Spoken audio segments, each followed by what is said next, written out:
Eroticism is a feeling that lives between the mind and the body. It is more than a simple glance or a quick pulse of attraction. It is a soft, lingering sense that something is beautiful, that something is alive in the heart, and that this sense can stir thoughts, memories, and even the imagination. In this way, eroticism is a bridge that links the way the eyes see with the way the mind dreams.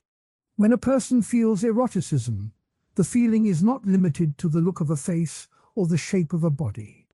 It also includes the way a scent drifts through a room, the way a voice trembles in a quiet song, or the way a hand brushes a page of a poem. The feeling can be quiet, like a warm glow, or it can be sharp, like a sudden spark. It is a feeling that asks the mind to notice, to linger, and to ask why it matters. Physical attraction is often thought of as a quick, instinctive pull. It can happen in a single glance, a fast heartbeat, or a rush of hormones. Physical attraction is mostly about the body's immediate response to another body. Eroticism, by contrast, stretches beyond that instant. It invites the mind to stay, to think about the shape of a smile, the curve of a line, or the rhythm of a voice. It is the difference between a quick glance at a fruit and the pleasure of tasting it slowly, savoring each bite. A simple example can help to see the line. Imagine a favorite song that has played on many road trips. When the first notes start, a small thrill runs through the listener. The song is not just sound. It becomes a memory of wind, of laughter, of a time that felt safe. That thrill is not the same as the rush felt when a new person is seen, but it shares a quality. A sense of being drawn towards something that feels right. The song's melody can make the heart beat a little faster, just as a glance at a beloved face can. Another everyday example is the surprise of receiving a gift that was not expected. When a small box is opened, the mind fills in the story of why this object was chosen. The excitement is not only about the object itself, but also about the thought behind it. The feeling that rises can be warm, gentle, and lingering. It is a mix of gratitude, curiosity, and a quiet sense of being seen. In the same way, eroticism can be a response to a small gesture, a whispered word, or a lingering look. Why do people feel drawn to beauty in the first place? One simple argument is that beauty offers a sense of order that the mind likes. When a shape is balanced, when colors match, the brain feels a small sense of ease. This ease can feel pleasant, and the feeling can grow into a deeper appreciation. The mind then wants to stay with that feeling, and the desire to stay can become erotic when the object of beauty also carries a sense of intimacy. A second argument is that beauty can hint at something larger, something that could bring comfort or safety. In nature, a clear stream can signal fresh water, a bright flower can signal a good place to rest. Over time, the brain learned to trust these signs. When a person sees a beautiful face, the brain may read it as a sign of health, kindness, or a good partner. The feeling that follows can be more than a quick glance. It can become a quiet, lingering sense that something is right. Some thinkers say that eroticism is only a product of biology. They point to hormones, to the way the brain lights up when a person sees a potential mate. They argue that the feeling is just a signal that the body uses to find a partner and to pass on genes. In this view, the mind does not add anything extra. The body does all the work. Another view says that eroticism is only a cultural story. It says that what a person finds erotic changes with the time, the place, and the customs that surround them. In one culture, a certain dress may be seen as erotic, while in another, the same dress may be plain. This view claims that the feeling is learned, not innate, and that it is shaped by stories, art, and social rules. Both of these counter-arguments have their strengths, but they also miss part of the picture. The biological view can explain why the heart races, but it does not explain why a poem can feel erotic, while a plain fact cannot. The cultural view can explain why fashions change, but it does not explain why a simple scent can still make a person feel a quiet heat, even when the scent has no social meaning. A look back in history shows how eroticism has been felt and expressed in many ways. In ancient Greece, the festival of Dionysus was a time when music, dance, and wine mixed together. During the celebrations, people would wear masks and move in circles, letting their bodies speak through rhythm. The festival was not only a religious rite, it also gave a space for people to feel a gentle pull toward each other, a feeling that could be described as erotic. The poet Anacreon wrote, "Let us drink, let us love, let us be merry," showing how the event blended joy, love, and a quiet sense of desire. The story of the Greek poet Sappho also shows how eroticism was felt in words. In one fragment she wrote, "I have nothing more to give than my love." The line is simple, but it carries a deep sense that love can be a gift that is both personal and universal. Sappho's poems often mix the sight of a beloved with the sound of a lyre, creating a feeling that was both visual and musical. The mix of senses is a hallmark of erotic feeling. In medieval Europe, the idea of courtly love gave another picture of eroticism. A knight would serve a lady not only with swords, but also with poems and songs. The lady might be far away, yet the knight would feel a constant, quiet ache that drove him to write verses. One famous story tells of the troubadour Guillaume de Machaut, who sang, "My heart is a bird that flies only to you." The bird is a symbol of a feeling that is not just physical, but also hopeful and poetic. The courtly love tradition turned erotic feeling into a kind of noble quest, showing that the feeling could be both personal and public. Another medieval anecdote comes from the story of Abelard and Heloise. Their letters are filled with sharp intellect and tender feeling. In one letter Abelard writes, "Your eyes are like the light that makes my mind see." The line shows how a simple look can become a source of intellectual and emotional fire. Their love was not only about bodies, it was about minds meeting, about ideas sparking, and about a deep, lingering sense that they were bound together. These stories illustrate that eroticism has always been more than a quick spark. It has been a feeling that can be shared in songs, in poems, in festivals, and in letters. It can be felt in a crowd or in a quiet room. It can be a whisper or a shout, but it always asks the mind to stay a little longer. A quote from the Roman poet Ovid helps to show the timeless nature of the feeling. He wrote, "Love is a fire that burns without flame." The line tells that love can feel hot inside, even when there is no visible flame. The idea matches the way eroticism can feel like a warm glow that does not need a visible source. Plato also wrote about a kind of love that looks beyond the body. In the Symposium, he says, "The beautiful is always the source of the good." He means that when something is beautiful, it can lead a person toward a deeper sense of what is good. The feeling that starts with a look at a beautiful shape can grow into a quiet, thoughtful desire to understand more. This idea shows that erotic feeling can be a doorway to deeper thought. When the mind meets beauty, it can also feel a sense of play. Think of a child who finds a hidden treasure in a garden. The excitement of discovery is similar to the excitement felt when a new idea about a person's smile appears. The child's heart beats faster, and the mind fills with images of the garden's colors. The same pattern appears when a lover hears a favorite song for the first time in a new setting. The song becomes a bridge between memory and the present, and the feeling that rises can be called erotic in its quiet power. Another analogy can be drawn from cooking.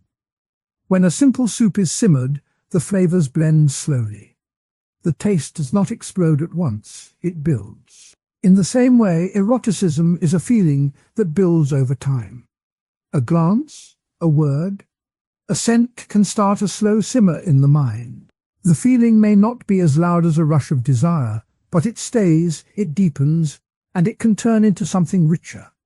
The next part of the video will turn to desire.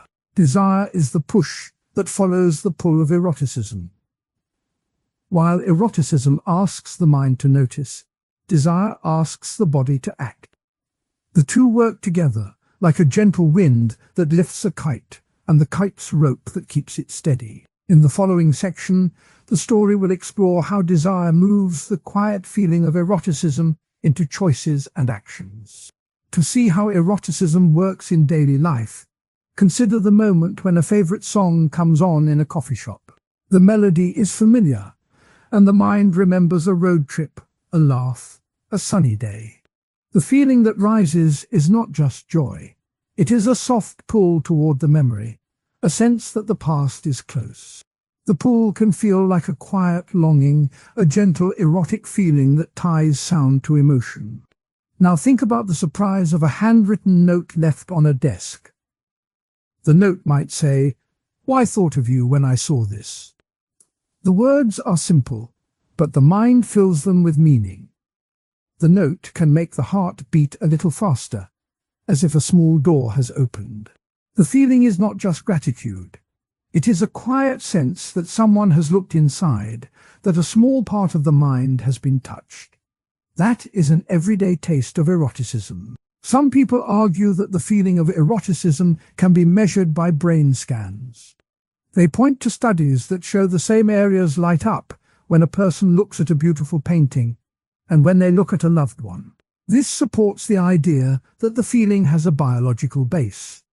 Yet the same studies also show that the brain reacts differently when the beauty is tied to a story or a memory. The difference suggests that the feeling is not only about chemistry, but also about meaning. Other scholars say that eroticism changes with the times. In the 1960s, bright colors and bold fashions were seen as erotic, while in the 1800s, modest dress was the norm. The shift shows that what feels erotic can be taught by society. Still, even in the past, people found erotic moments in simple things. A sunrise, a whispered joke, a shared silence. Those moments did not need a cultural label to feel real. A story from ancient Egypt shows that erotic feeling can be found in daily work. In a tomb painting, a couple is shown making bread together. The scene is not a grand love story. It is a simple act of sharing. Yet the painter chose to the previous definition of erotic desire set the stage by saying that desire is a feeling that points toward something that feels missing, and that erotic desire adds the pull of the body. Now the focus turns to the body itself. How does a heartbeat, a breath, a rush of blood become a signal that something is wanted? The answer lies in the way the nervous system reacts to a need, and the way those reactions are felt as pleasure or longing. When a runner stands at the start line of a race, the muscles tighten, the skin feels a slight heat, and the heart beats faster. The same pattern shows up when a person feels attracted to another. The body sends a quick warning that something important is near. The rush before a sports game is a good picture of the body's role. The runner can hear the crowd, see the track, and feel the wind on the skin. All of those signals raise the pulse, make the breath shallow, and cause a smile to appear even before the race begins. In the same way, the sight of a loved one, the scent of a perfume, or the sound of a soft voice can set off a similar cascade. The body does not wait for a thought to approve the feeling. It reacts first, and the mind then tries to make sense of the signal. A second everyday picture is the feeling of warm sunlight on the skin on a clear afternoon. The skin's nerves tell the brain that heat is present. The blood vessels open, and a feeling of comfort spreads. That comfort can turn into desire when the warmth is paired with a person. The body's simple response to temperature becomes a cue that something pleasant is close. In the erotic realm, the touch of a hand, the brush of a breath, or the scent of skin can act like that sunlight, sending a gentle signal that the body wants more contact. Two classic thinkers have built arguments around this bodily signal. The first is the ancient Greek philosopher who wrote about love in a dialogue called the Symposium. He said that love begins in the body, that the eyes first see beauty, and that the soul follows the body's pull.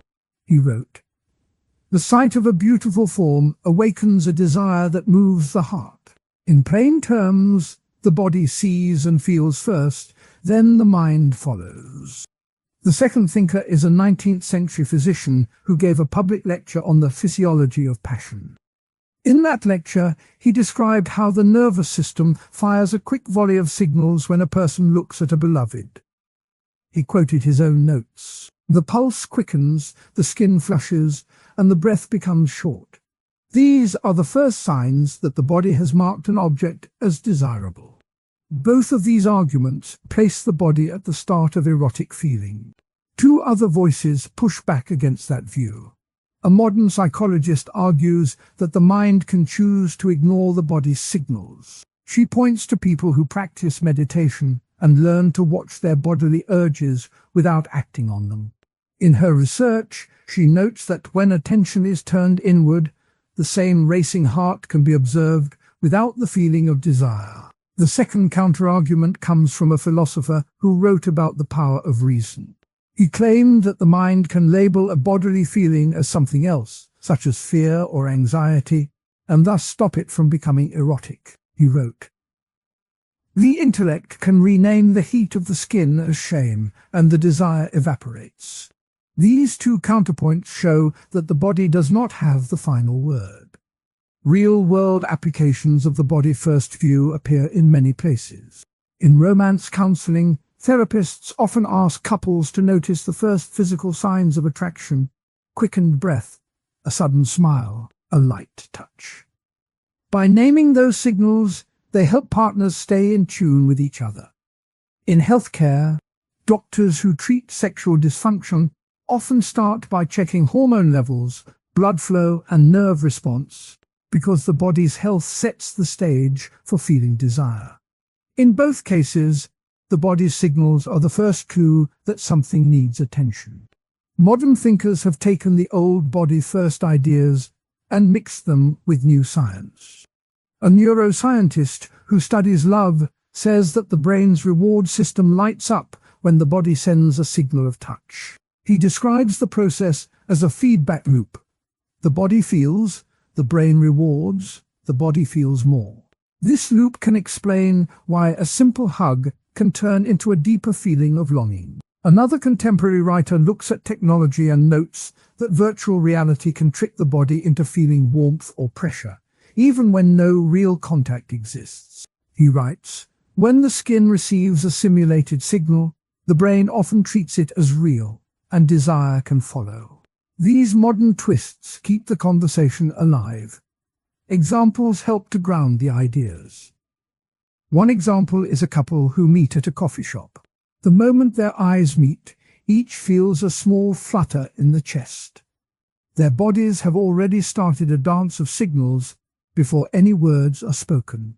The second example is a dancer who practices a traditional Indian dance called Bharatanatyam. In that dance, the performer uses precise hand gestures and foot movements to tell a story of love. The audience feels the rhythm in their own bodies, and the dancer's own body sends signals of devotion and longing with each bend and turn. The dance shows how bodily movement can create an erotic feeling that spreads to the mind of the viewer. An analogy can make the idea clearer. Imagine a fire alarm in a building. The alarm rings first, and people hear the sound before they decide whether to run, stay, or call for help. The alarm is like the body's signal. The decision to act is like the mind's interpretation. Sometimes the alarm is ignored, just as sometimes the mind can ignore a bodily cue. Other times the alarm forces action, just as sometimes the body's pull is too strong to resist. Two historical anecdotes illustrate how people have thought about the body's role for centuries. The first comes from a lecture given in 1852 at a medical school in Paris. The professor, a well-known physiologist, stood before a crowd of students and demonstrated how a woman's pulse rose when she looked at a portrait of a beloved. He wrote in his notebook, "The heart does not lie. It beats faster when love is near." He used a simple watch and a stethoscope to prove his point, and the students left with the idea that the body could be read like a clock. The second anecdote comes from a village in Kerala, India, where a troupe of Kathakali performers told a story of a goddess who fell in love with a mortal. The performers used heavy makeup, bright costumes, and exaggerated gestures. The audience felt the heat of the torches, the beat of the drums, and the tension in the actors' bodies. The story showed that even in a ritual performance, the body's signals carried the weight of desire, and the audience's own bodies responded in turn. Quotes from primary sources give voice to the past. In the ancient text that discusses love, the author writes, "When the eyes meet a beautiful form, the soul is stirred, and the body follows with a quickened breath." In the 19th century lecture, the physician recorded, "The blush that spreads across the cheeks is the first sign that the body has marked an object as worthy of affection." In a modern study, the neuroscientist notes, the brain's reward centers fire in response to a touch, confirming that the body's signal is the seed of desire. Each quote points back to the same idea. The body starts the story. The discussion now turns to how the mind and body work together. The earlier definition said that desire is a feeling of lack that points towards something. The body's signals are the first clues that something is missing. The next part of the video will explore how the mind can shape, amplify, or even block those clues. The mind-body connection will be examined as a two-way street, where thoughts can change the way the body feels, and bodily feelings can change the way thoughts flow. By looking at both sides, the viewer will see that desire is not just a brain trick, nor just a bodily reflex, but a partnership between the two. In everyday life, the body's signals can be seen in simple moments. A teenager feels a knot in the stomach before a first date. That knot is a physical sign that the brain expects something important. A worker feels a quickening pulse when a favorite coworker walks by. The body has already marked the person as interesting. In both cases, the mind later adds layers of meaning, nervousness, excitement, hope. The body gives the first note, the mind writes the melody. To sum up the arguments, the body shapes erotic feeling by sending fast signals, heartbeat, breath, skin temperature, that the brain reads as desire. Thinkers from ancient Greece to 19th century doctors have pointed out this pattern. Counterarguments remind that the mind can rename or ignore those signals using reason, cultural rules, or meditation. Historical anecdotes from a Paris lecture and an Indian dance show that this tension has been felt for centuries. Real-world examples from a coffee shop meeting and a classical dance illustrate the idea in modern life. Modern science adds the feedback loop and virtual reality as new ways to see the body's role. The next segment will follow the thread from the body's first spark to the mind's later shaping. It will ask how thoughts, memories, and cultural ideas can turn a simple heartbeat into a deep, lasting love, or how they can turn that same heartbeat into a feeling of shame or indifference. By keeping the focus on both the body and the mind, the video will show that erotic desire is a story told by flesh and thought together. The journey continues, moving from the physical roots toward the full mind-body connection. The mind has always been a quiet partner to the body when it comes to desire. In the earlier part of the video, the narrator described how skin, breath, and heartbeat create the raw feeling of attraction. Now the focus turns to the thoughts that sit on top of those feelings. The way a person imagines a scene can add depth, color, and meaning to the simple spark of a glance. This part explores how thought, imagination, and fantasy shape erotic feeling, how they can lift a moment into something more, and how some thinkers warn that too much fantasy can pull a person away from real connection. One everyday scene shows this clearly. A commuter sits on a crowded train, the city rushing past the window. The train hums, the doors open and close, and the mind begins to wander. A stranger across the aisle catches the commuter's eye for a brief second. In that instant, the brain starts to fill the gap with images. The commuter might picture a quiet cafe, a soft laugh, a warm hand reaching across a table. The imagined scene adds a layer of sweetness to the simple visual cue. The feeling that started as a quick glance becomes a small, private story that lives inside the mind. Another common moment happens when a reader opens a romance novel.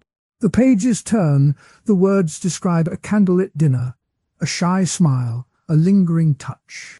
The reader's own heart beats a little faster as the story unfolds. The text does not touch the skin, but the mind creates a vivid picture. The reader can feel the heat of the candle, hear the soft music, taste the wine. The imagined scene blends with the real feeling of curiosity and longing that the reader already has. In both examples, the mind adds texture to a basic spark. The first argument for the power of imagination says that fantasy can deepen desire. When the mind paints a scene, it can make the feeling more intense. The brain releases chemicals that are similar to those released during actual touch. Studies have shown that simply thinking about a loved one can cause a rise in heart rate and a flush of warmth. The imagined story can turn a fleeting glance into a lasting memory. In this way, imagination works like a magnifying glass, making the small flame of attraction burn brighter. A second argument points to the role of imagination in safety. Real life can be risky, especially when desire is involved. The mind can explore a scenario without any danger of hurting another person. A person can test boundaries, try out roles, and see what feels right, all inside a safe mental space. This mental rehearsal can help a person understand what they truly want, making later real encounters more honest. The mind then acts as a rehearsal room where feelings can be tried out before stepping onto the stage of real life. Not everyone agrees that fantasy is always helpful. The first counterargument stresses that too much imagination can pull a person away from real connection. When a person lives more in the world of daydreams, they may find it hard to be present with another human. The imagined partner can become a perfect, unattainable ideal. Real people, with flaws and mess, may then feel disappointing. This gap can cause frustration and even a sense of loss. The argument says that staying too long in fantasy can make real intimacy feel flat. A second counterargument warns that imagination can create false expectations. If a person builds a story in their head that is too elaborate, they may expect the other person to match every detail. When the real meeting does not line up, disappointment can turn into resentment. The mind can become a judge that is hard to satisfy. The argument suggests that grounding desire in the present moment, without adding too many imagined layers, keeps the experience honest and fair. History shows that thinkers have long noticed this tension. In the Renaissance, a poet named Francesco Petrarch kept a small notebook where he wrote about love and desire. In one entry he wrote, "My heart is a garden, and my thoughts are the seeds that grow the roses of longing." He used the image of a garden to explain how thoughts can nurture desire. He also warned that when the garden is filled with imagined flowers that never bloom, the soil of real love can become dry. Petrarch's words show that even in the 1300s, people saw imagination as both a source of growth and a possible source of emptiness. A more modern anecdote comes from an interview with the film director Federico Fellini in the 1960s. He said, "The camera is a dream catcher. It takes the fantasies that live in my head and shows them on screen. But if the audience only watches the dream and never steps into the street, the dream stays a dream." Fellini's comment links imagination to art and also reminds that imagination must be balanced with real life. He believed that fantasy could inspire, but it should also lead people to experience the world, not hide from it. These stories help illustrate how imagination works in erotic feeling. The mind can turn a simple sight into a rich inner movie. It can make a short encounter feel like a story worth remembering. It can also protect a person by allowing them to explore safely. At the same time, it can set up impossible standards and keep a person from being fully present. A simple analogy can help. Think of desire as a plain piece of bread. The body adds butter, giving it taste and texture.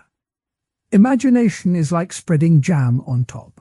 The jam can add sweet flavor, color, and a new scent. Too much jam can cover the bread, making it hard to taste the butter underneath. The right amount makes the whole bite richer, but too much can hide the original flavor. This picture shows why balance matters. Another everyday example shows the balance in action. A college student sits in a library, reading a poem about love. The poem describes a moonlit walk, soft whispers, and a kiss under a star. The student's mind adds the scent of pine trees and the sound of distant waves. Later, the student meets a classmate for coffee. The real meeting is simple, with coffee steam and quiet chatter.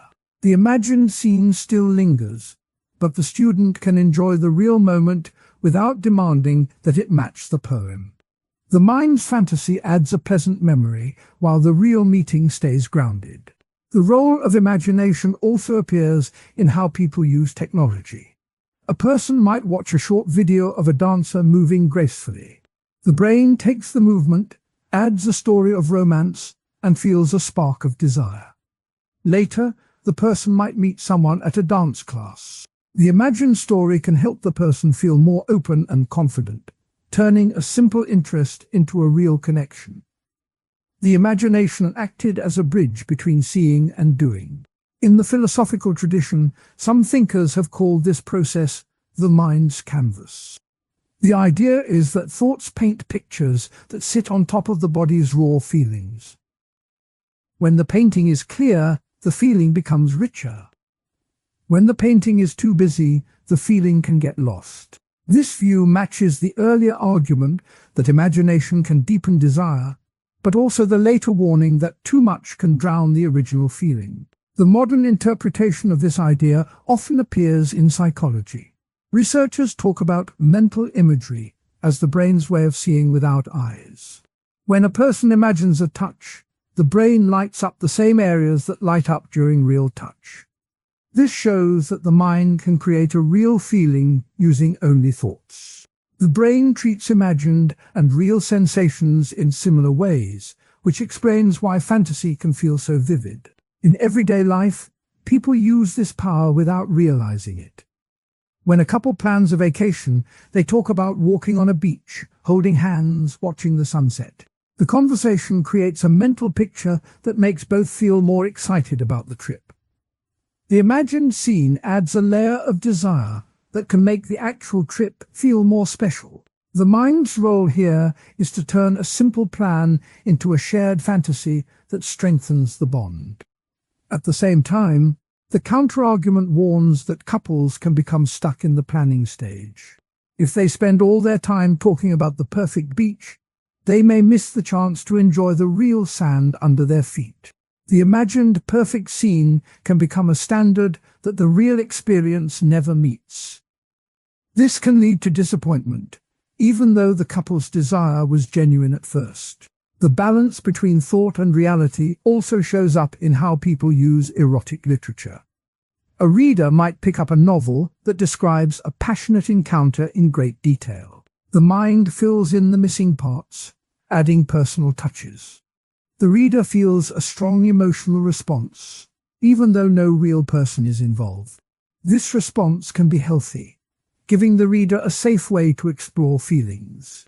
However, if the reader begins to prefer the imagined story over real relationships, the counterargument says that the mind may be avoiding the messiness of real life. A quote from the French writer Marquis de Sade, written in the 18th century, illustrates this tension. He wrote, "The mind is the true theatre of pleasure, where the actors are thoughts and the audience is desire." He saw the mind as a stage where fantasies could play out. Yet he also warned, when the theatre becomes the only place you sit, the world outside grows cold.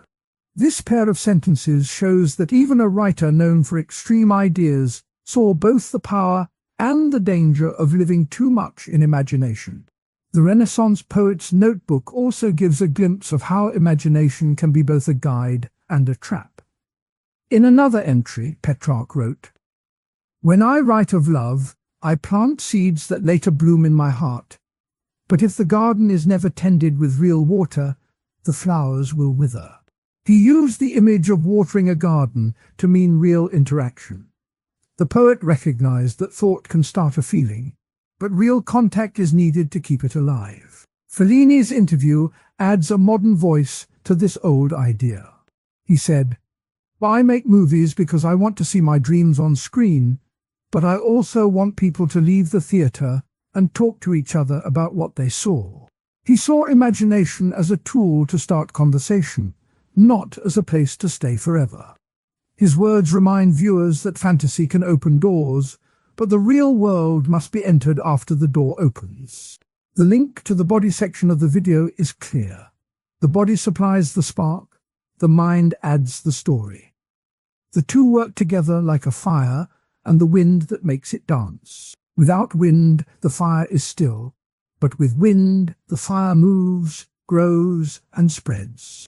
The mind's wind can make the fire of desire brighter, but if the wind is too strong, it can blow the fire out or burn everything too fast. Looking ahead, the next part of the series will examine the cultural lens. Different societies have different ideas about what is allowed to be imagined, what is praised, and what is hidden. Some cultures celebrate erotic fantasy in poetry and art, while others keep it private. The cultural lens will show how the mind's role changes depending on the rules and stories that a community tells its members. In summary, thoughts and imagination are powerful tools that can add layers to erotic feeling.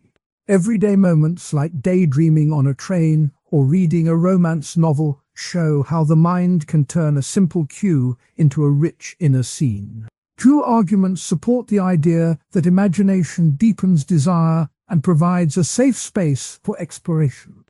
Two counterarguments warn that too much fantasy can distance a person from real connection and set impossible expectations. Historical anecdotes from a Renaissance poet's notebook and a 20th century film director's interview illustrate how this tension has been felt for centuries. Quotes from Petrarch, de Sade, and Fellini give voice to the idea that the mind is both a garden and a theatre, capable of growing love and also of keeping people locked inside imagined walls. The society has always shaped what people call erotic. The way a culture dresses, celebrates, and talks about desire tells a story about its values. In this part of the video, the narrator looks at how different societies have treated erotic expression, how fashion and holidays give clear signs of change, and how some thinkers argue that culture is the main driver while others claim that erotic feeling is the same everywhere. The story also links back to the mind section and points toward the coming moral and ethical debate. One of the first places to see cultural influence is in clothing. In the early 20th century, Paris designers began to show more skin on the runway. The change was not just about style. It reflected a new belief that the body could be shown in public without shame. The narrator can picture a woman in a simple dress that reveals a hint of shoulder. The dress sends a signal that the eyes may linger, but it does so in a way that feels polite. The shift in fashion shows how a society can turn a private feeling into a public display. A second everyday example is the way holidays bring erotic ideas to the surface. In Brazil, the carnival season is famous for bright costumes and dancing that often borders on the sensual. The music, the movement, the glitter all invite a feeling of excitement that mixes joy with attraction. In contrast, the same time of year in many northern European countries is marked by quiet family meals and modest decorations.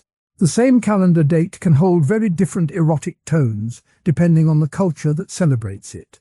These two examples lead to the first argument that culture decides what erotic looks like. The first point is that cultural rules tell people what is allowed to be seen and said. When a society says that a certain color or fabric is, well, sexy, people learn to read that signal.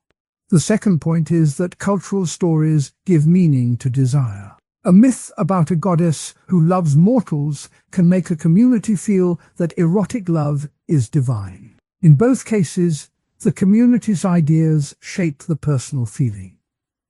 Not everyone agrees that culture has the final word.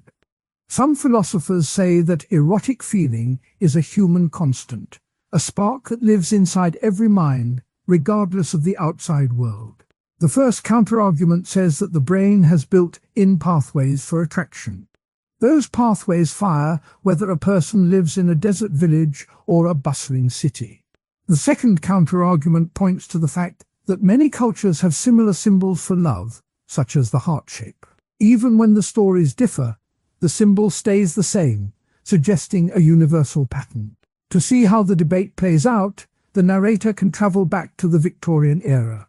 A popular etiquette guide from 1865, written by a lady named Mrs. Beaton, warned women to keep the blush of modesty at all times. The guide said, "A lady must never allow her thoughts to wander beyond the bounds of propriety, for the mind is a garden that must be tended with care." The advice was clear: erotic thoughts should stay hidden. Yet, at the same time, Victorian fashion included tight corsets that pressed the body into a shape many found alluring. The tension between the written rule and the hidden desire shows how culture can push and pull at erotic feeling. A modern anecdote shows a similar push-pull. In the last decade, a social media challenge called Silk Sheet Challenge spread across platforms. Participants would drape themselves in silk sheets and post short videos that hinted at sensual movement without showing explicit skin. The trend was praised for celebrating body confidence, while also being called too suggestive by some commentators. The challenge shows how a digital culture can create a new way to express desire, blending modesty and allure in a single online moment.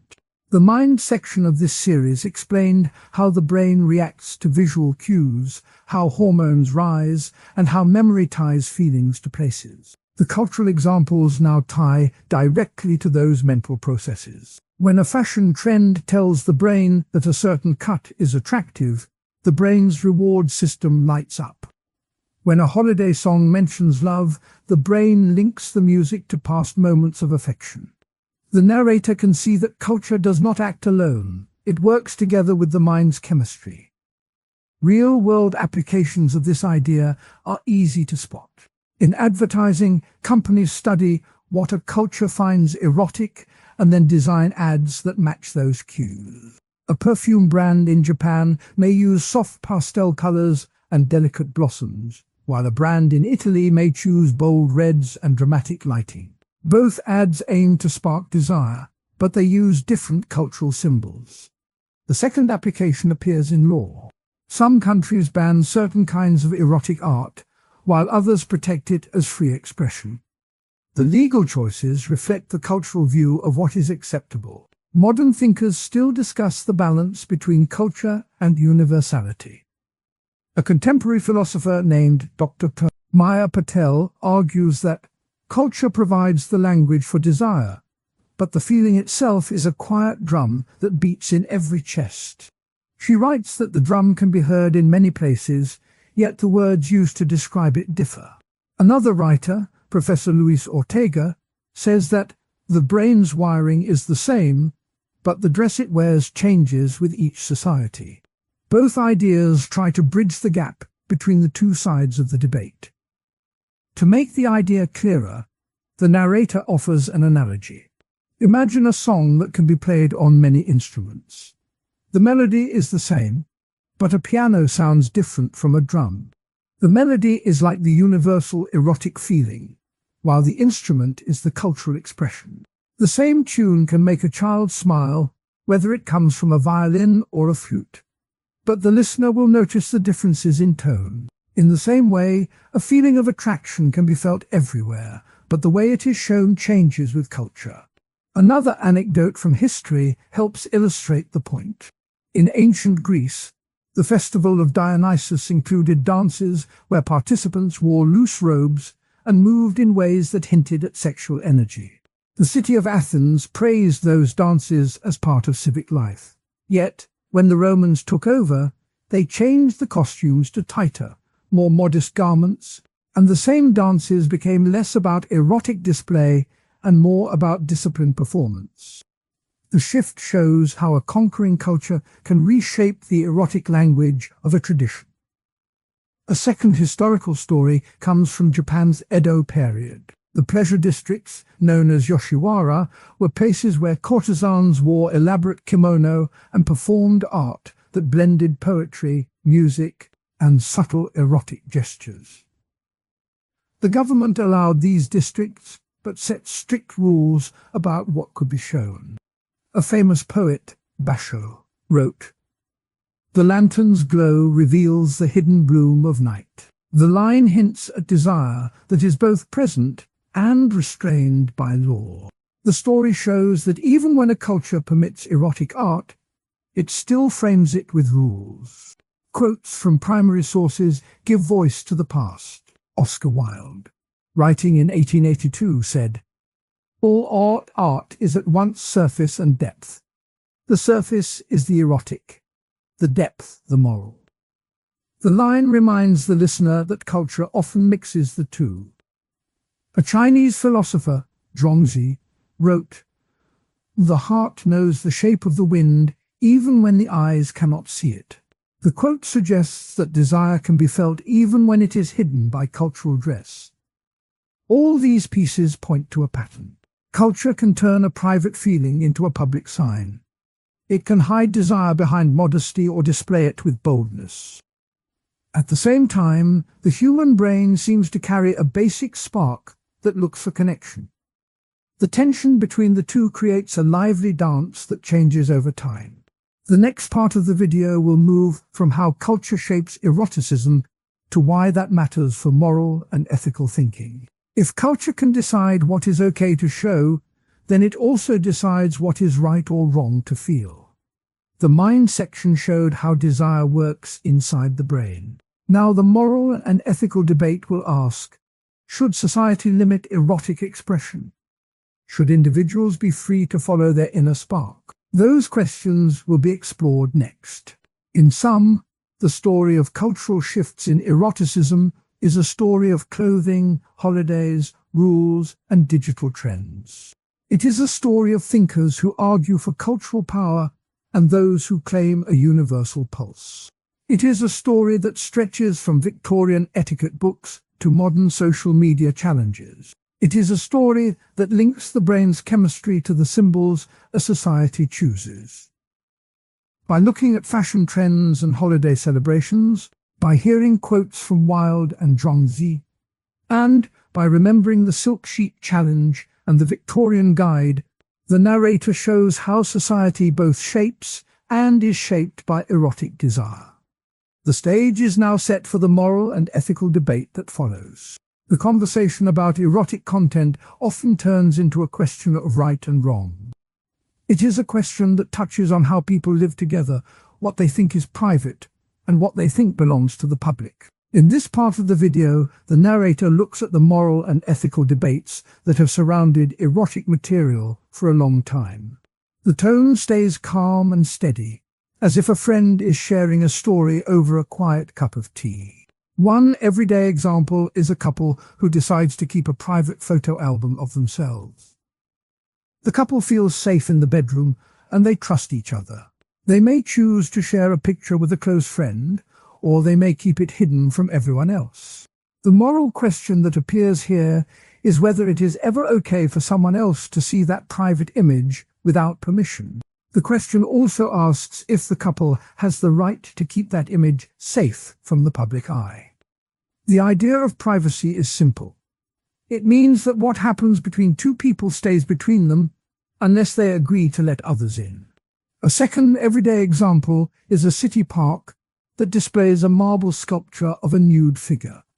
The statue is meant to be beautiful, and many people walk by and admire its shape. Some neighbors, however, feel uncomfortable because the statue shows a naked body.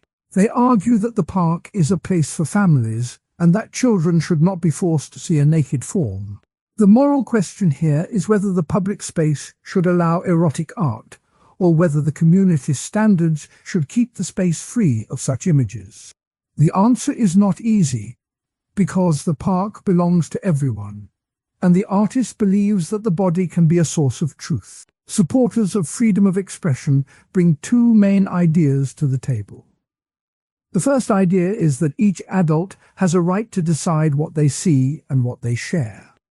This idea comes from the belief that people are best placed to judge their own tastes. When a person chooses to read a book, watch a film, or keep a private picture, the choice belongs to that person.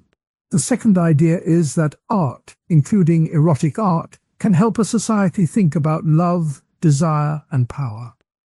When a painter puts a sensual scene on a canvas, the painter may be trying to show something about human feelings. By letting that painting be seen, a community can talk about topics that are often hidden. In short, freedom of expression means that people can explore ideas about love and desire without fear of being stopped. Opponents of unrestricted erotic content give two different reasons for placing limits. The first reason is that some images can hurt the values that a community holds dear. A picture that shows a child in a sexual pose, for example, can be seen as an attack on the idea that children should be protected. The second reason is that some erotic material can be made in ways that exploit people. If a picture is taken without the subject's full consent, or if the subject is forced to work in unsafe conditions, then the picture is not just a matter of taste, but a matter of harm. Those who protect values say that the law should step in to stop such harms, even if it means limiting some forms of expression. History offers clear stories that show how these arguments have played out. In the early 1920s, a small publisher in the United States printed a novel that described a young woman's sexual awakening in very frank language. The book was called The Story of the Little Red Flower. Local officials seized the copies and charged the publisher under the Comstock laws, which were rules that tried to keep obscene material out of the mail. The publisher argued that the book was a work of art and that adults should be free to read it. The court, however, ruled that the book was obscene because it described sexual acts in detail. The decision forced the publisher to stop printing the novel, and it sent a clear signal that the state could limit erotic literature if it thought the work threatened public morals. This case shows how the argument for protecting values can win over the argument for artistic freedom. A more recent story comes from a 2021 decision by a federal appeals court in the United States. The case involved an online platform that allowed creators to sell adult videos directly to subscribers. The platform was sued by a group of community leaders who said the videos were harmful to children and to the moral health of the neighborhood. The court had to decide whether the platform's content was protected speech or whether it could be regulated because it might be accessed by minors. The judges ruled that the platform could stay open, but only if it used strong age verification tools and removed any material that showed non-consensual acts. The ruling balanced the freedom of creators with the need to protect vulnerable people. It also showed that modern courts try to find middle ground, rather than choosing one side completely. These two stories also connect to the cultural section that came earlier in the video. That part talked about how different societies have used erotic art to celebrate love, fertility, and power.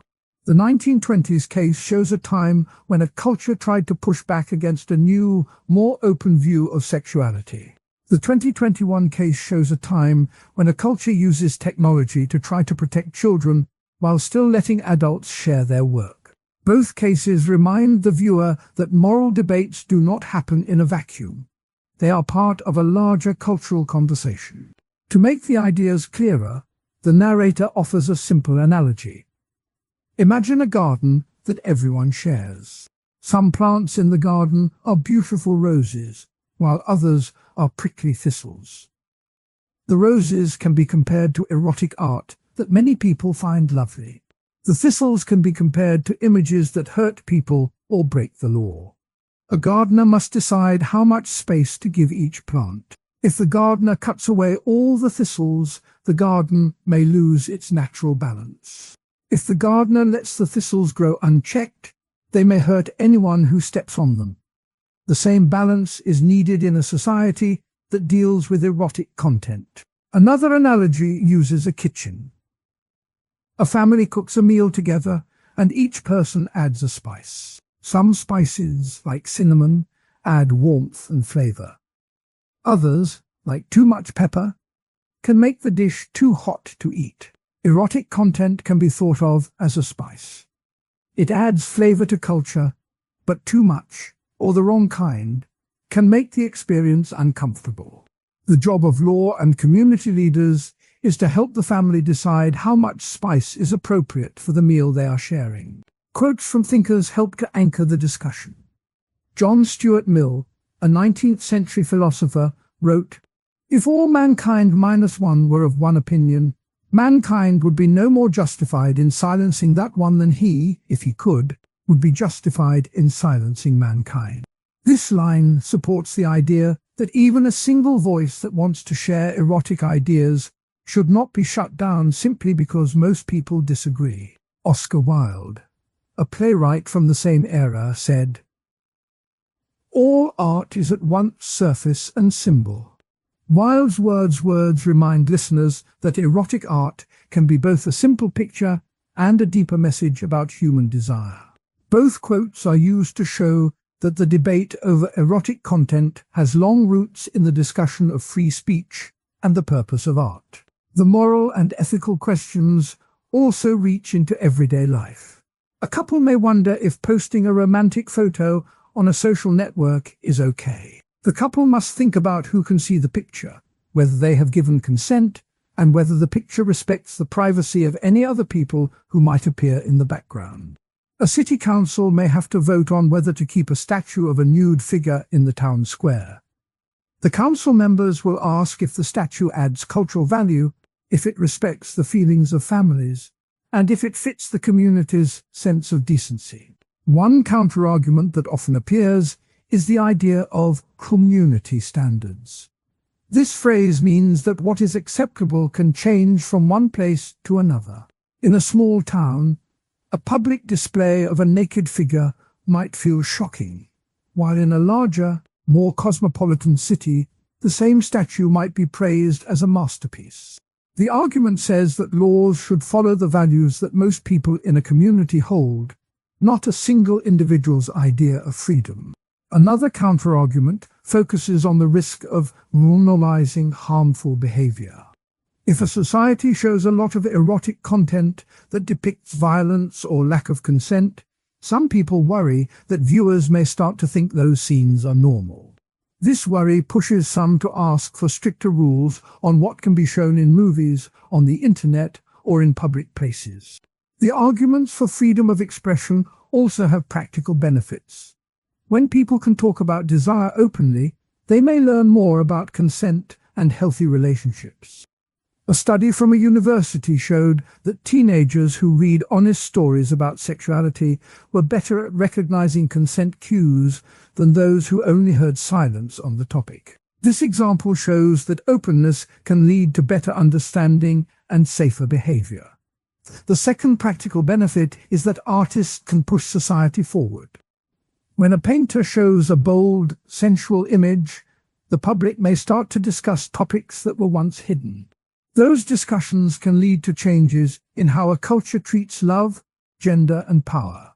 The counterarguments also have real-world effects. Laws that protect children from seeing sexual material can reduce the risk that a child is exposed to harmful images. In many countries, strict age verification rules have lowered the number of minors who accidentally find adult videos online. The other side of protection is the fight against exploitation.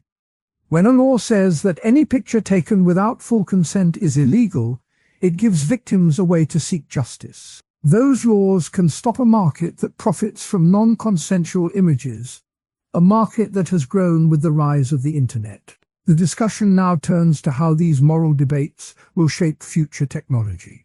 The upcoming section of the video will look at virtual reality, deep fake videos, and AI-generated erotic stories. Those tools can make the line between private and public even blurrier. The narrator hints that the same arguments and counter-arguments will appear again, but with new tools in hand. The balance between freedom and protection will have to be found again, this time in a digital garden that can grow faster than any garden before. In sum, the moral and ethical questions around erotic content are not new. They have been asked in courts, in city halls, and in living rooms for centuries. The everyday examples of a couple's private album and a public sculpture show how the issues appear in daily life. The two arguments for freedom of expression stress personal choice and artistic value. The two counter-arguments stress community standards and protection from harm. The 1920s censorship case and the 2021 court ruling give concrete history that ties the ideas to real decisions. Quotes from Mill and Wilde remind viewers that the debate is part of a larger story about speech and art. The analogies of a garden and a kitchen make the balance easier to see. And the hint about future technology tells the audience that the conversation will keep moving as new tools appear. All of these pieces together form a clear picture of why moral and ethical questions about erotic content matter, and why the search for balance will continue as society grows. Eroticism in art and literature has long been a mirror of human desire. It shows how people think about love, sex, and longing. In this part of the story, the voice will walk through the way painters, writers, and musicians have used erotic themes. It will give two clear examples that many people know. It will lay out two reasons why art can help us understand desire. It will also give two reasons why some people think erotic art can be harmful. It will tell two short history tales about a painting that shocked a crowd and a novel that sold millions. It will end by tying the discussion back to the moral questions that began the video and by pointing toward the next part about the mind's response. First, a simple song lyric can illustrate how music carries erotic meaning. The line, "Let's get it on," from a famous soul song by Marvin Gaye, has been heard in clubs, on radios, and in movies for decades. The words are short, but they carry a clear invitation. The rhythm of the music makes the invitation feel warm.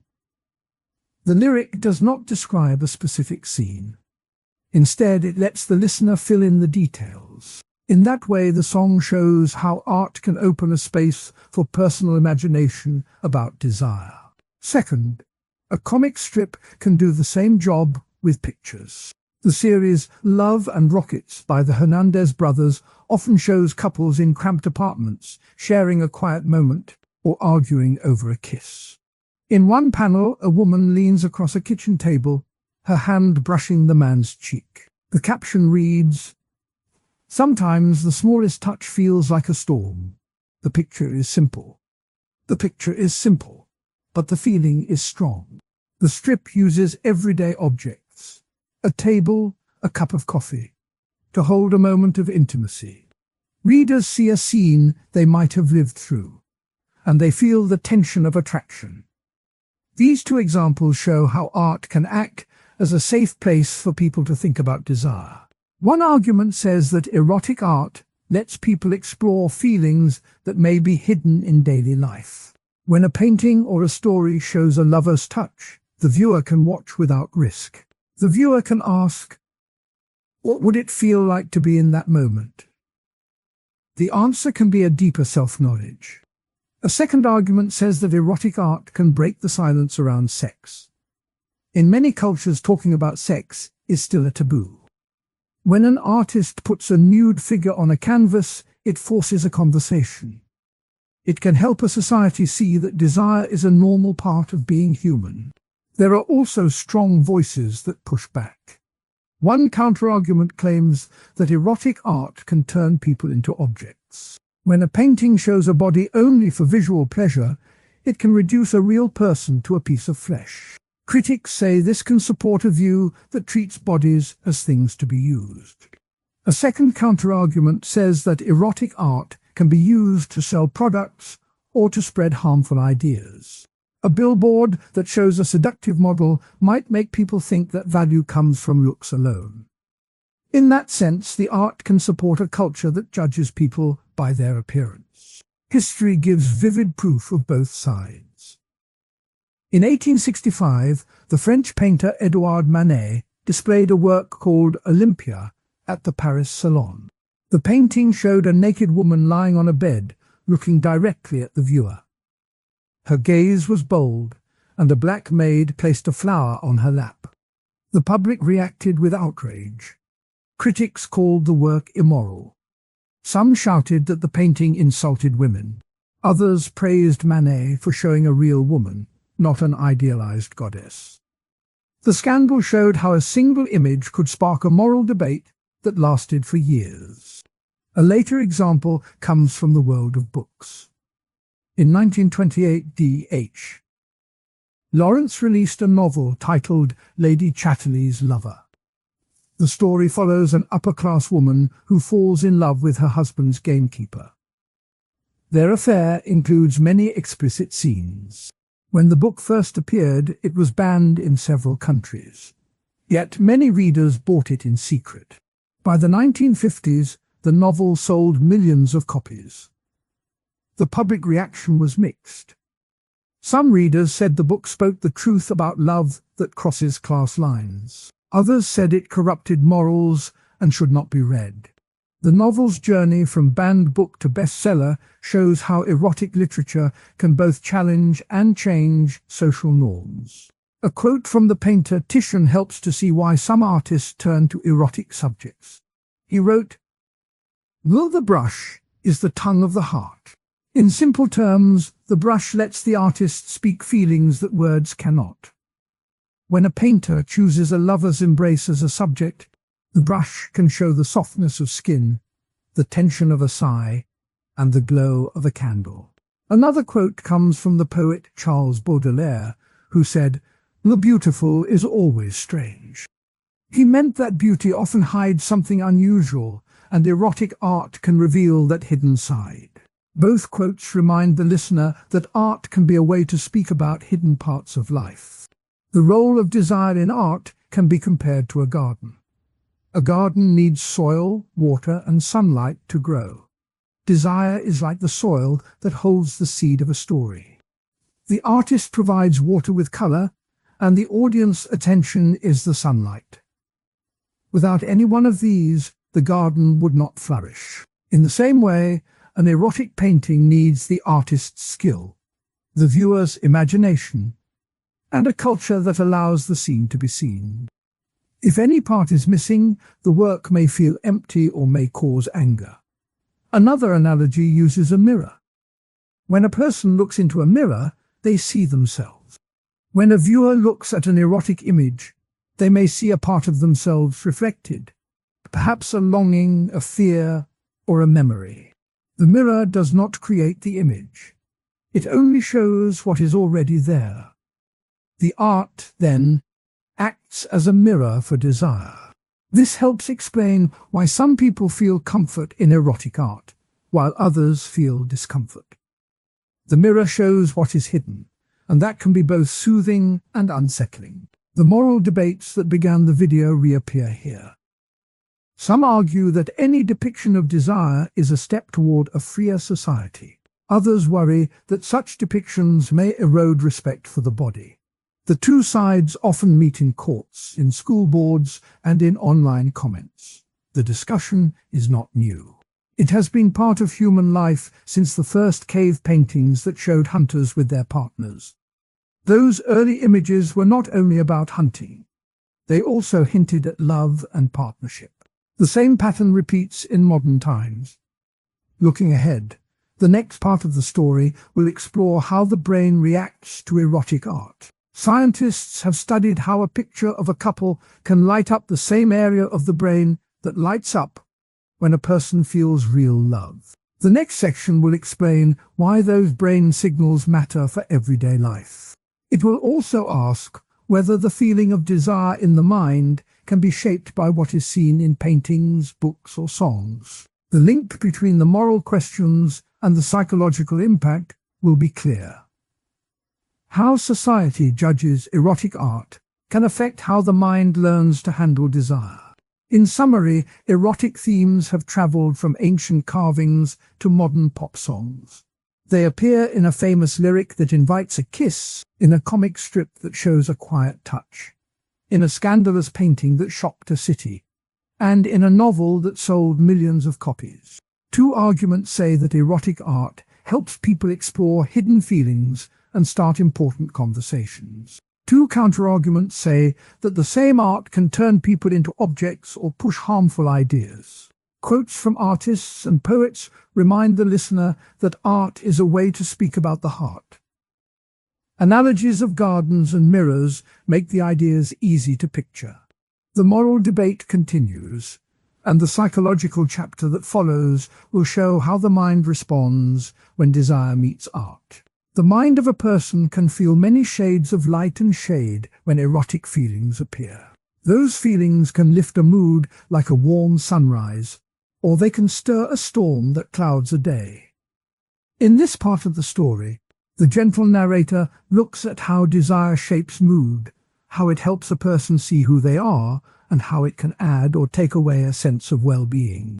Long before modern labs, ancient Greeks talked about love and desire as forces that move the soul. Plato called love a yoga that can lift a person from simple pleasure to higher thought. The idea that erotic feeling can change mood was already present in those early talks. The Greeks also linked desire to the health of the body, believing that balance in love helped keep the whole person steady. In the 19th century, a man named Havelock Ellis began to write about sexual feeling in a way that treated it like any other part of health. He kept careful notes of people who felt strong desire and how those feelings colored their everyday lives. Ellis wrote that natural expression of desire is as ordinary as breathing. His work opened a door for later thinkers to study how desire can lift or lower a mood. Later, Sigmund Freud took the idea further. He said that erotic feeling sits at the heart of the mind's hidden engine, the G. Freud wrote that when the ID is allowed to speak, a person can feel a burst of energy that brightens the day. He also warned that when the ID is forced to hide, the mind can become tense. Though Freud's language can sound heavy, the basic point is simple. Desire can act like a switch that turns on feelings of joy or stress. A modern researcher named Helen Fisher looks at the brain with new tools. She says that when a person feels erotic desire, the brain releases chemicals called dopamine and oxytocin. Those chemicals make a person feel happy, connected, and confident. Fisher's studies show that people who report healthy erotic feelings also say they sleep better and feel more satisfied with life. Another modern voice, psychologist Carl Rogers, talked about self-acceptance. He believed that when a person can accept their own desire, they can grow a stronger sense of self. Rogers said that when a person can be open about what they feel, the whole self becomes more real. In simple terms, being honest about desire can help a person understand who they are. One argument for why erotic feeling can boost well-being is that it creates a short burst of pleasure that spreads to other parts of life. When a person feels desire, the brain lights up with dopamine, the same chemical that makes a person enjoy a good meal or a fun game. That burst can spill over, making the person feel more hopeful about work, friends, and goals. A second argument is that erotic feeling can build strong bonds between people. When two people share desire, oxytocin is released, a hormone that helps people feel safe and close. That feeling of safety can lower stress and help a person feel more secure in daily life. In many cultures, couples who keep a healthy erotic connection also report higher levels of trust and cooperation. A counterargument is that erotic feeling can sometimes bring pressure. When society tells a person that desire must fit a certain shape, the person may feel judged or ashamed. That shame can turn desire into a source of anxiety, making the mind tense and the mood low. A second counterargument is that desire can become a source of conflict when it clashes with other life goals. A person who feels strong desire but cannot act on it because of work, family, or health may feel trapped. That feeling of being stuck can cause stress, irritability, and even physical tension. A simple everyday example shows how desire can lift mood. Imagine a person who receives a sincere compliment about their appearance. That compliment can spark a small spark of erotic confidence. The person may stand taller, smile more, and feel a gentle lift in the day. The feeling is like a warm wind that pushes a kite higher. Another everyday example is the comfort of a favorite scent. A person may notice that a certain perfume or the smell of fresh coffee brings back a memory of a tender moment with a loved one.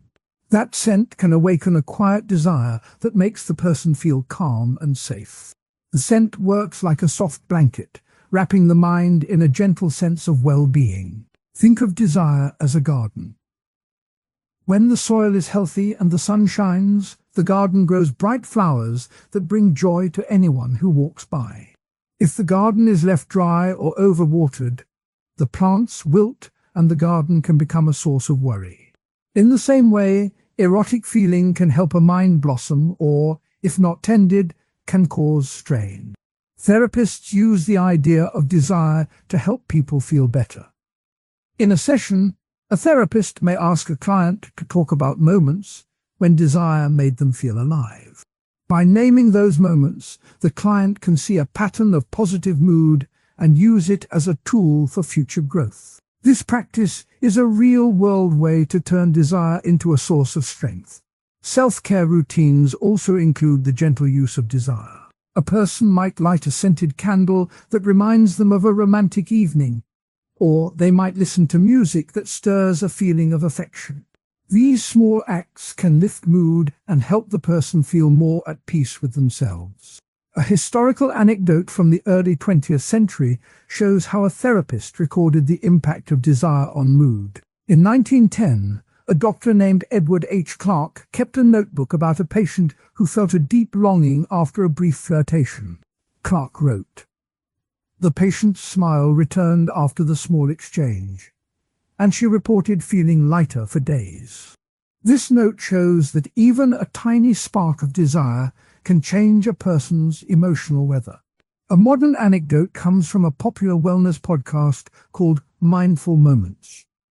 In episode 12, the host interviewed a relationship coach who explained how a simple daily ritual of sharing a short love note can raise both partners' moods. The coach said, "When the note arrives, the brain lights up and the day feels brighter." Listeners reported trying the tip and noticing a lift in confidence and calm. Freud gave a short line that still rings true. "Love and work are the cornerstones of our being." In plain words, he meant that desire can sit next to daily tasks as a source of energy. This quote helps keep the idea that desire is not a separate part of life, but a part that can help the whole person move forward.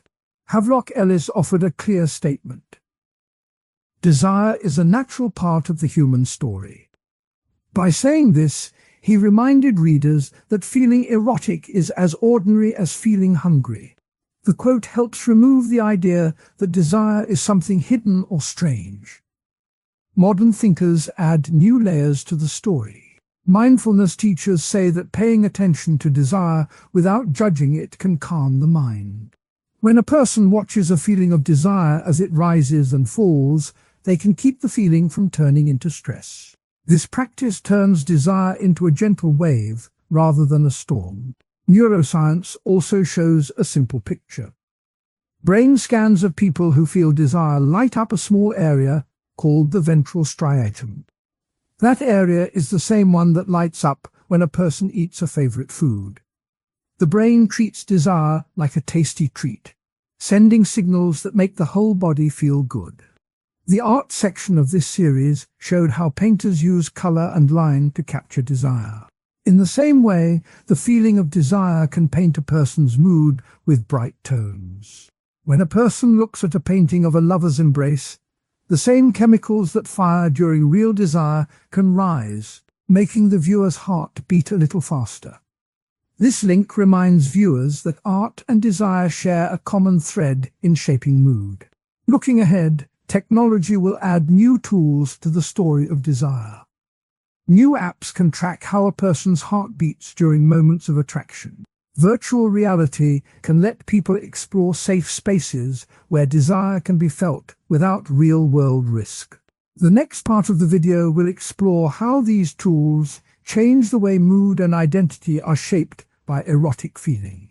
When a person thinks about who they are, desire can act like a mirror. If a person feels comfortable with their own desire, they may see themselves as confident and whole. If they feel shame, the mirror can crack, showing a fragmented self. The mirror image changes the way a person moves through the world. Mood is also a simple balance of light and shadow.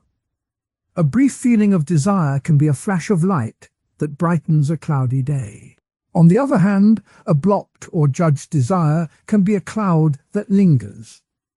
Understanding how desire works helps a person learn to welcome the light and move through the cloud. Well-being is the overall feeling that life is good.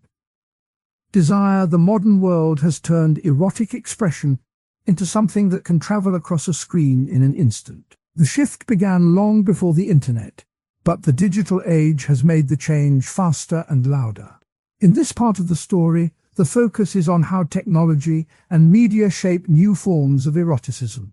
The narrator walks the viewer through the history, the ideas, the arguments, the risks, and the everyday examples that show what is happening now. The first big step in public erotic culture came with a printed magazine that dared to show the human body in a way that was both artistic and commercial. In 1953, a new magazine appeared that promised a lifestyle of pleasure and sophistication. Its founder wrote, "We are not selling sex, we are selling a way of life." The magazine quickly became a symbol of the new sexual openness of the 1950s and 60s. It proved that a printed page could carry erotic ideas to a wide audience. The success of that paper showed that people were ready for more open images and stories about desire. A second turning point happened when a streaming service opened its doors to video on demand. In the early 2000s, a company that started as a DVD mail service began to send movies straight to home computers. By 2007, it launched a streaming platform that let users watch any film at any time. The same technology that delivered drama and comedy also made it easy to watch erotic content. A quote from the company's early leader captures the spirit. "We want to bring stories to people wherever they are." That promise applied to all stories, including those about love, desire, and intimacy. These two historic moments set the stage for the digital age. Today, the internet works like a giant library that never closes. It gives anyone with a device a chance to see, share, or create erotic material. Two main arguments support this new freedom. First, digital platforms increase access. A person in a small town can now see the same content as someone in a big city. The barrier of distance has vanished. A viral video can travel from a bedroom in one country to millions of screens around the world in a few hours. The video shows a couple dancing in a playful, sensual way. It spreads because viewers find it funny, beautiful, or daring. The video's popularity shows how quickly erotic ideas can move when the internet is used. Second, technology lets people shape their own erotic experiences. A dating app that works by swiping left or right lets users pick who they find attractive in seconds. The app's simple design turns desire into a quick decision. It also shows how modern media can turn erotic choice into a game. People can set filters, see photos, read short bios, and decide whether to match. The app's design makes it easy to explore many possibilities without leaving home. These benefits are not without criticism. Two main concerns focus on privacy and the feeling of being watched. One worry is that personal data can be collected without consent. When a user watches a video or swipes on a dating app, the platform records the action. That data can be sold to advertisers or used to target the user with more erotic content. A privacy advocate once warned, "When you share a secret online, you give the world a copy of that secret." The quote reminds viewers that once something is online, it can be hard to erase. A second risk is the possibility of unwanted exposure. A person may accidentally receive a video that is too explicit for their setting. The video could appear on a public screen, causing embarrassment. In some cases, hackers have leaked private images from dating apps, causing real harm to the people involved. These incidents show that the same tools that bring erotic content to many also make it easy for that content to be misused. The psychological impact of these changes is also important. Researchers have found that seeing erotic material online can affect mood, self-esteem, and expectations about relationships. When people compare their own lives to the polished images they see, they may feel less satisfied. At the same time, the ease of finding like-minded partners can reduce feelings of loneliness. The balance between these effects is still being studied. To make the ideas clearer, the narrator offers two analogies. The first compares digital erotic media to a river that finds new paths. In a river, water always looks for the easiest route, carving new channels over time. Similarly, erotic ideas flow through the internet, finding new places to appear, whether in a short clip, a meme, or a profile picture. The second analogy likens a dating app swipe to a light switch. One flick can turn a connection on or off, just as a switch can bring light into a room or leave it dark. The simplicity of the action hides the complex feelings that follow. Real-world applications of these ideas appear in everyday life. A college student may watch a short, sensual video on a social platform and feel a brief lift in mood before returning to study. A single professional might use a dating app to meet someone who shares similar interests, turning a swipe into a dinner date. Both examples show how technology can shape personal moments of desire. Modern thinkers have tried to make sense of these shifts. One philosopher argues that the internet acts as a new public square for desire, where people can speak openly about what they find attractive. Another scholar says that the constant stream of erotic images creates a culture of instant gratification, where people expect quick pleasure and may lose patience for deeper connections. Both views highlight how the medium changes the message of eroticism. Historical anecdotes help ground the discussion. The first anecdote tells how the early adult magazine faced legal battles over obscenity. In the 1960s, a court case decided that the magazine could stay in print because it offered artistic value, not just titillation. The decision opened the door for more open erotic content in print and later in digital form. The second anecdote describes how a streaming service's first original series included an episode that explored a couple's virtual intimacy. The episode sparked debate about whether digital love could be as real as physical love.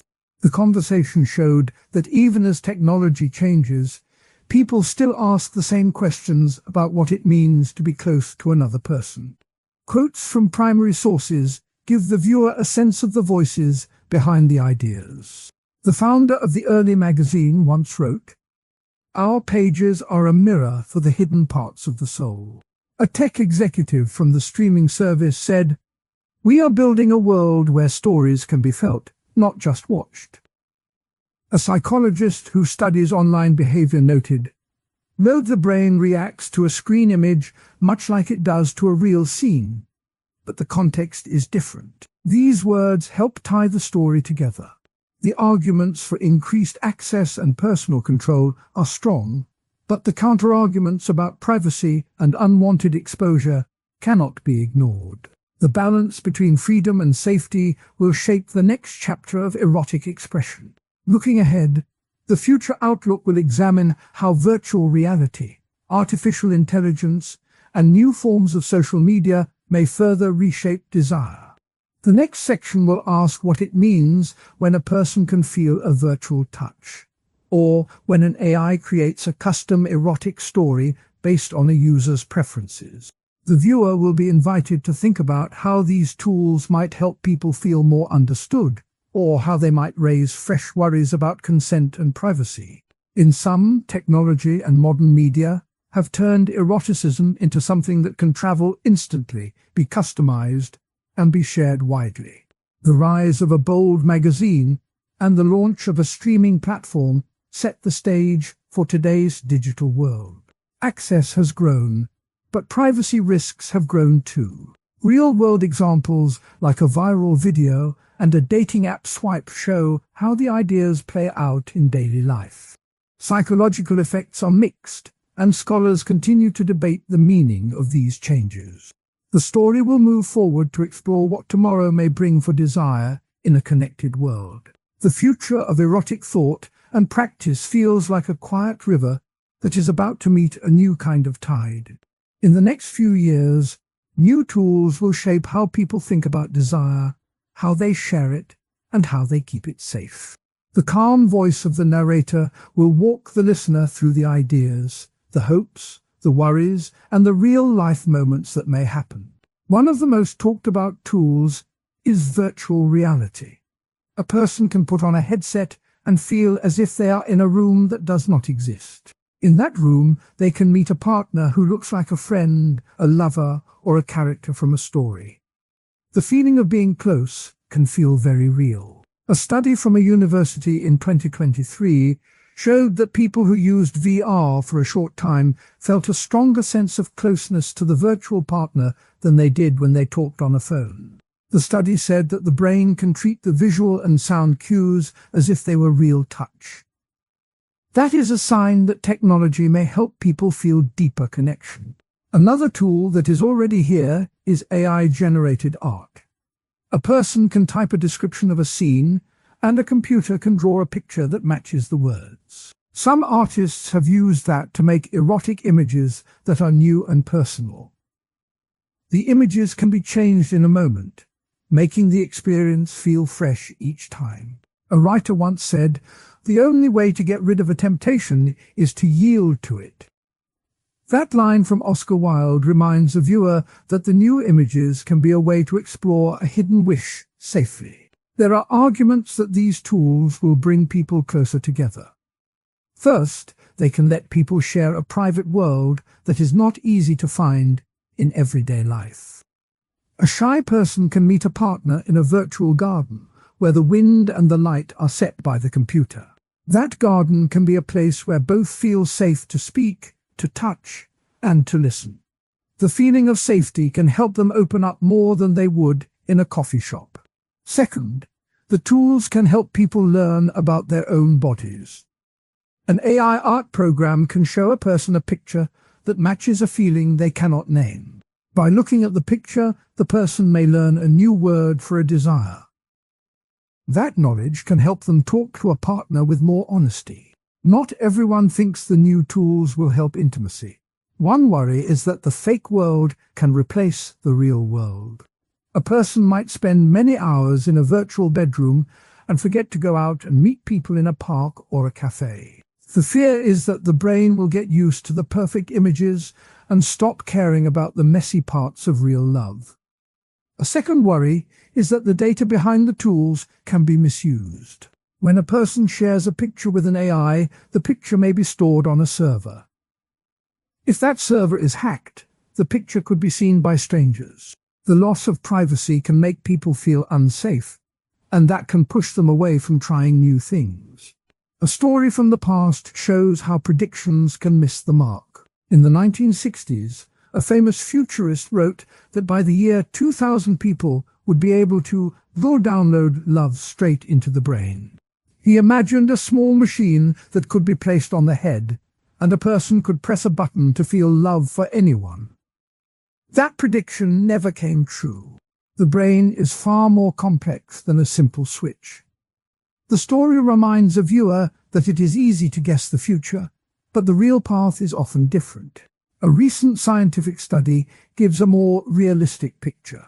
Researchers at a lab in Sweden tested how people react to a VR scene that showed a candlelit dinner with a partner who was only a computer avatar. The participants reported feeling a rise in heart rate and a sense of calm. The researchers wrote, "The virtual setting can trigger the same nervous system response as a real setting when the mind believes it is real."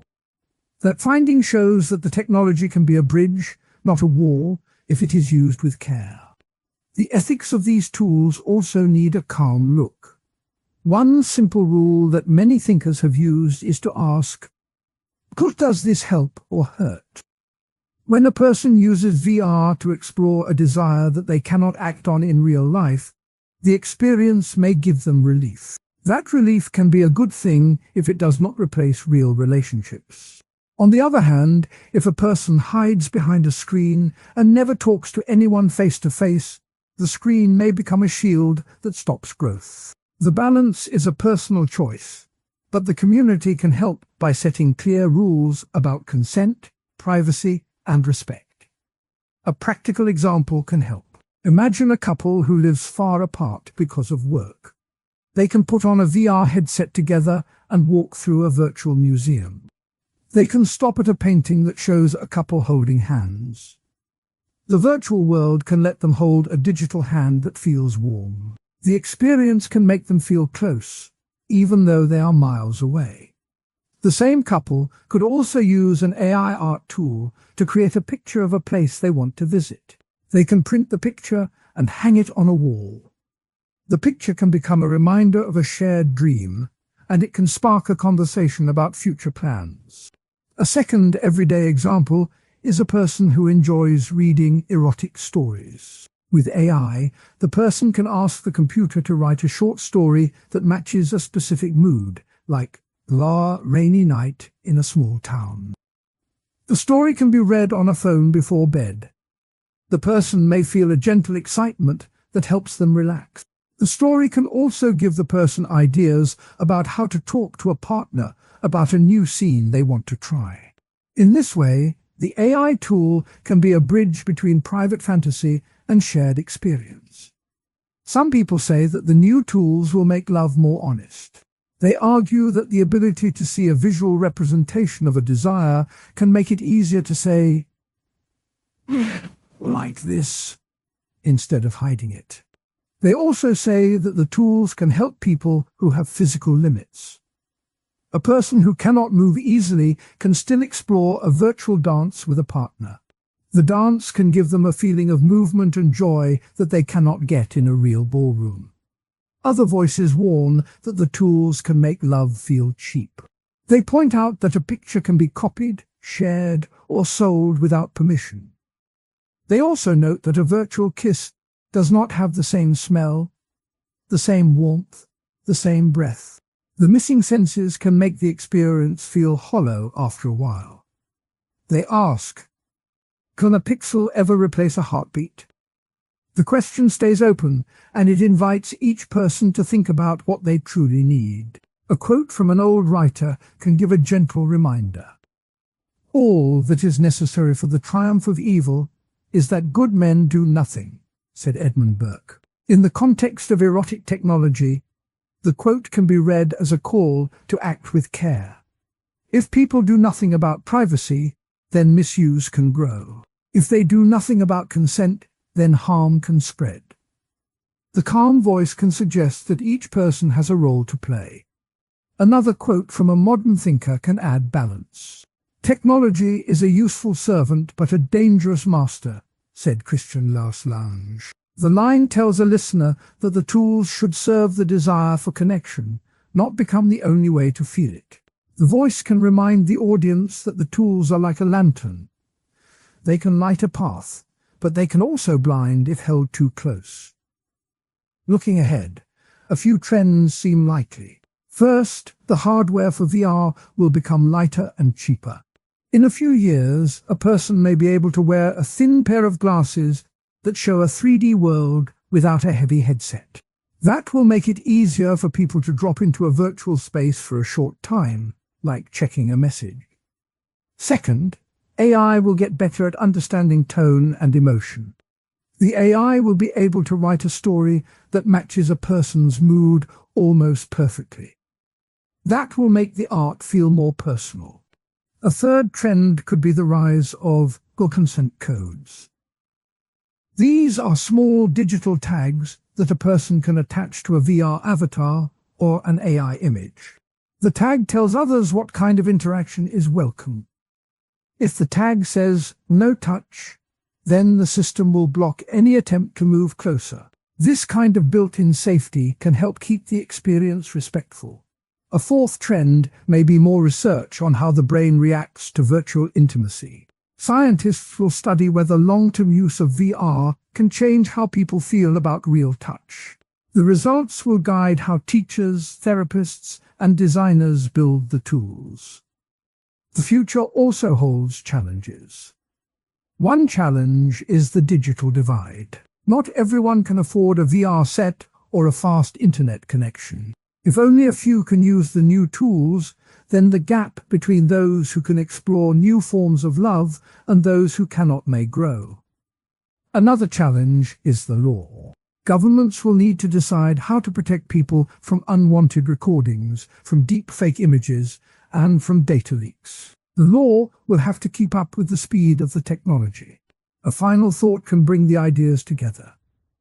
The human heart has always looked for ways to feel close to another.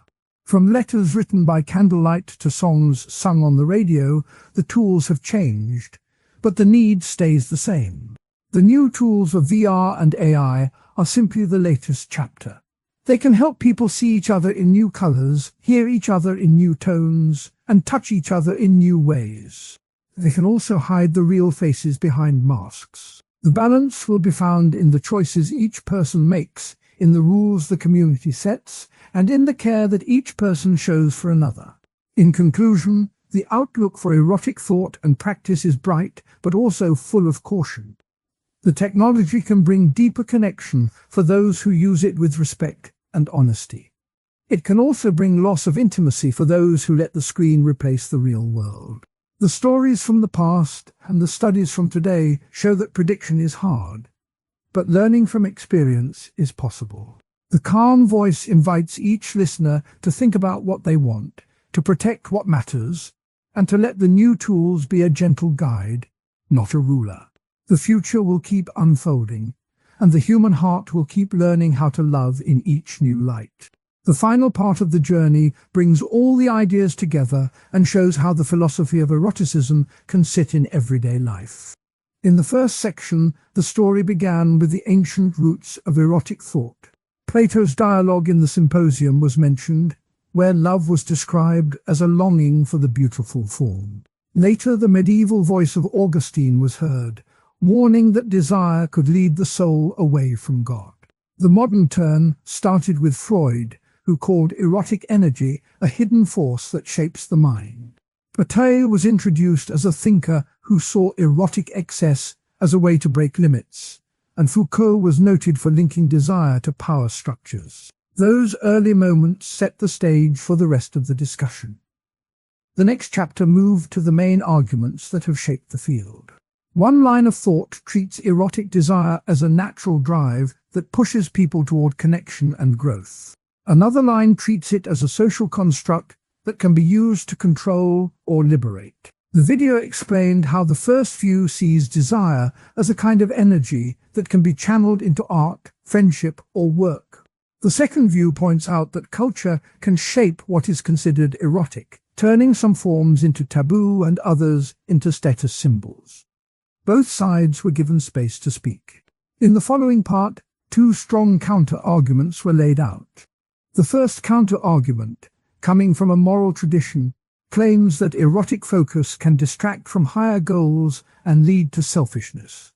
The second counter-argument, from a scientific angle, argues that reducing erotic feeling to brain chemistry misses the lived meaning that people attach to it. Both objections were described in plain language, showing that the debate is alive and that no single answer fits all cases.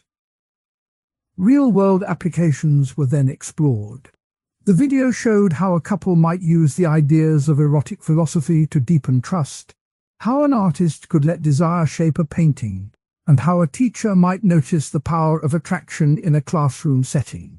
Modern interpretations were added, noting how neuroscience talks about dopamine spikes, while queer theory talks about the fluidity of desire. The segment gave two clear examples: the way a theatre performance can use tension to pull the audience in, and the way a fashion designer can play with the line between clothing and skin. Throughout the story, analogies help make the concepts clear. Desire was compared to a small fire that can warm a room or burn it down, depending on how it is tended. Another analogy likened erotic energy to a river that can carve a path through rock or flood a plain, showing both its gentle and its powerful sides. Those images were chosen because they match everyday experiences. Historical anecdotes added texture. One anecdote recalled the ancient Greek ritual of the sacred marriage, where a god and a goddess were symbolically united to bring fertility to the city. Another recalled a Renaissance courtesan who used her wit and charm to move in circles of power, showing how erotic skill could be a form of social capital. Both stories were mentioned earlier and are recalled here to remind the listener of how desire has shaped history. Quotes from primary sources were woven in to give the thinkers their own voice. Plato was heard saying, "Love is a serious mental disease," a line that captures his view of desire as both a wound and a cure. Augustine warned, "The love of the world is the root of all evil," reminding the audience of his caution about misplaced desire. Freud offered, "The ego is not master in its own house," pointing to the hidden sway of erotic forces. Plato wrote, "Eroticism is the only way to experience the limit of the self," and Foucault noted, "Power is exercised rather than possessed," linking desire to broader social dynamics. Each quote was placed where it could reinforce the point being made. Now the ideas are gathered into two simple, everyday scenes that show how the philosophy can be used without any heavy theory. Imagine a conversation with a friend over coffee. The friend mentions a new movie that has a slow, lingering romance. In that moment, the listener can see the movie's tension as an example of the energy that can be channeled idea. The friend says the film feels more alive because the characters keep looking at each other, almost as if they are testing a boundary. The listener can point out that this is the same kind of river of desire that was described earlier, a flow that can be gentle or strong. By naming the feeling, the conversation becomes a small practice of the philosophy. It shows that even a casual chat can become a moment of reflection on how desire shapes perception. The second example is a personal hobby, such as gardening. When a person tends to a rose bush, they notice the way the plant reaches for sunlight, the way the buds swell before opening. That process can be seen as a quiet echo of erotic longing. The gardener feels a quiet thrill as a new flower unfurls, a feeling that matches the idea of desire as a force that pushes toward fulfillment. The gardener can remember the earlier analogy of fire. The heat of the sun fuels the plant, just as desire fuels human action. By seeing the garden as a living illustration of the same principles, the hobby becomes a small laboratory for the philosophy. These two scenes tie back to the earlier sections. The coffee talk links to the argument that desire can be a bridge between people, echoing the earlier claim that erotic connection can deepen trust. The garden scene links to the view that desire can be a source of growth, matching the earlier claim that erotic energy can be channeled into creative work. Both examples avoid jargon and keep the language plain, just as the video promised. Two final reflections close the segment. First, the calm voice reminds the listener that desire is not something to fear or to deny, but a gentle current that runs through daily moments. It can be as small as a smile exchanged across a table, or as grand as a work of art that moves a crowd. By paying attention, one can learn to steer the current toward kindness, rather than letting it rush unchecked. This thought echoes the earlier reminder from Plato that love can be both a wound and a cure, urging a balanced view. Second, the voice invites the listener to keep the awareness of erotic philosophy as a quiet companion. When a decision is made, whether about a career move, a friendship, or a simple habit, the listener can ask, what desire is behind this choice? By asking that question, the listener follows the path that Foucault described, seeing how power and desire are linked. The reflection does not demand a grand answer, only a moment of pause. In that pause, the philosophy becomes a tool for living more thoughtfully, just as the earlier sections suggested. In sum, the philosophy of eroticism started with ancient dialogues, grew through medieval caution, was reshaped by modern psychology, and now lives in everyday choices. The main ideas, desire as energy, desire as social shape, the moral warnings, and the scientific cautions, have all been linked to real life. The two simple examples show how a chat and a garden can hold the same depth as a classic text. The final reflections tie the whole journey together, offering a calm reminder that desire, when understood, can guide toward richer connections and clearer purpose.